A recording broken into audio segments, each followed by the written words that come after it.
मैं मनोज कुमार, सहायक आचार्य राजनीति विज्ञान, राजकीय महाविद्यालय लक्ष्मण कटलवार। आज हम राष्ट्रपति की आपातकालीन शक्तियों के बारे में विस्तार से चर्चा करेंगे। राष्ट्रपति की आपातकालीन शक्तियाँ मुख्यतः 3 प्रकार की होती हैं, जैसे राष्ट्रीय आपात संबंधी, धनिक आपात संबंधी और वित्तीय आपात संबंधी। पहले भी पूर्व वीडियो में राष्ट्रपति की शक्तियों में हमने आपातकालीन शक्तियों की चर्चा की है। अगर राष्ट्रीय आपात की चर्चा करें तो यह अनुच्छेद 352 के अंतर्गत आता है। राष्ट्रपति राष्ट्रीय आपात की घोषणा संपूर्ण भारत के लिए या विशेष क्षेत्र के लिए कर सकता है। यह मुख्यतः 3 आधारों पर की जाती है: युद्ध, बाह्य आक्रमण या सशस्त्र विद्रोह। सशस्त्र विद्रोह शब्द को 44वें संविधान संशोधन द्वारा जोड़ा गया कि इससे पूर्व आंतरिक अशांति शब्द था।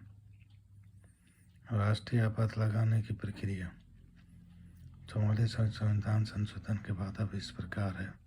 राष्ट्रपति मंत्रिमंडल की लिखित सिफारिश पर आपात की घोषणा करेगा। राष्ट्रपति की घोषणा के 1 माह के अंदर यदि संसद के दोनों सदन दोहरे बहुमत से राष्ट्रीय आपात को पारित कर दें तो दोहरा बहुमत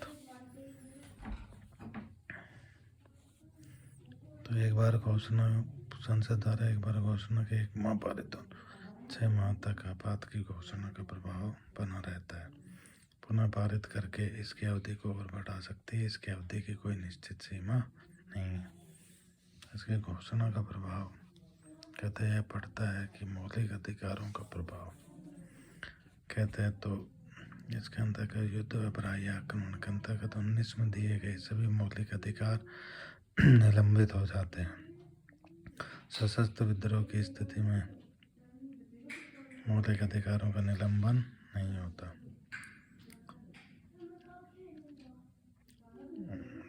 358 के तहत सशस्त्र विद्रोह में अधिकारों का निलंबन हो सकता है।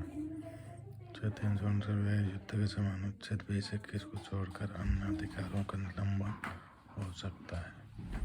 राष्ट्रीय आपात के समय यदि केंद्र सरकार की शक्तियां राज्य सरकार को निर्देश देने तक की हो जाती है, राज्य सरकार केंद्र सरकार की पालना नहीं करते तो वहाँ त्रुटि शासन होता है। अनुच्छेद 356 का प्रयोग किया जा सकता है। केंद्र सरकार राज्य सरकार के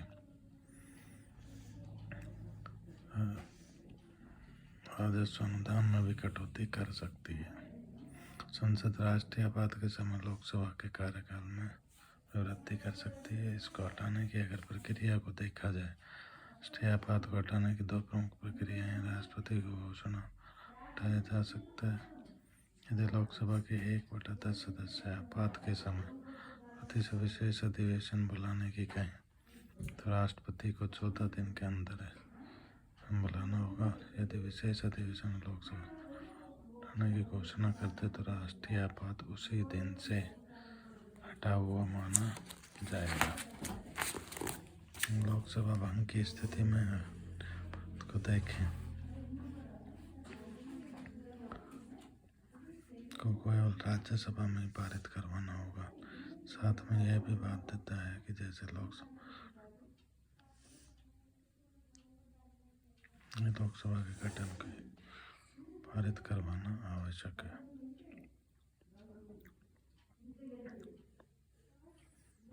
अभी तक राष्ट्रीय आपात की घोषणा 3 बार की जा चुकी है: 1962, 1971 और 1975।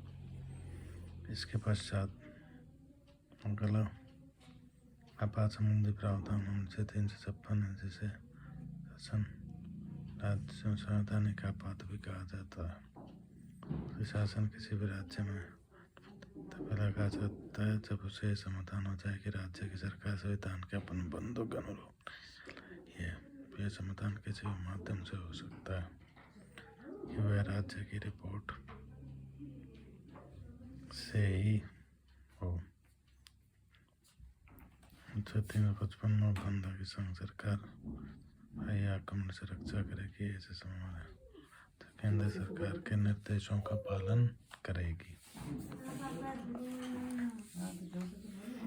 यदि राज्य केंद्र के सरकार का पालन नहीं करे तो वह 356 अनुच्छेद को लगा सकता है।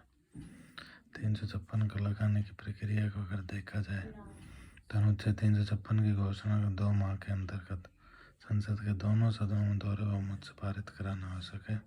संसद द्वारा पारित होने के बाद राष्ट्रीय आपात की घोषणा का प्रभाव 6 माह तक रहता है, अतः 6 माह बाद इसे पुनः संसद में पारित करवाना आवश्यक है। बात लेकिन 1 वर्ष से अधिक समय के लिए राष्ट्रपति शासन लगाने के लिए चुनाव आयोग से इस बात का प्रमाण पत्र लेना होगा कि राज्य में चुनाव कराने की परिस्थितियां नहीं है। लेकिन राष्ट्रपति शासन की अधिकतम अवधि 3 वर्ष हो सकती है और इसका अपवाद पंजाब है जहाँ 4 वर्ष से अधिक समय के लिए भी आपात रहा था। लेकिन हमें राष्ट्रपति शासन 3 वर्ष से अधिक नहीं लगाया जा सकता है। इसके अलावा राष्ट्रपति शासन के प्रभाव को देखें तो मंत्रिपरिषद व विधानसभा पर प्रभाव निम्न रूप से पड़ता है। राष्ट्रपति की घोषणा के साथ मंत्रिपरिषद निलंबित हो जाती है और विधानसभा जीवित बनी रहती है। जैसे ही राष्ट्रपति शासन की घोषणा संसद में पारित होती है परिषद विघटित हो जाती है। उनके समय उस राज्य के संदर्भ में राज्य सूची पर कानून संसद थी, उस राज्य का बजट भी संसद द्वारा पारित किया जाता है। इसके बाद अगला आपातकाल देखें तो यह वित्तीय आपातकाल है जिसके अंतर्गत भारत को राष्ट्रपति का समाधान हो जाए स्थिति पैदा हो गई जहाँ वित्तीय आपात की कट की स्थिति आ गई है तो वह वित्तीय आपात की घोषणा कर सकता है। इस वित्तीय आपात की घोषणा को भी संसद के दोनों सदनों में दोहरे बहुमत से पारित करवाना आवश्यक है। वित्तीय आपात के प्रभाव इसके अंतर्गत संसद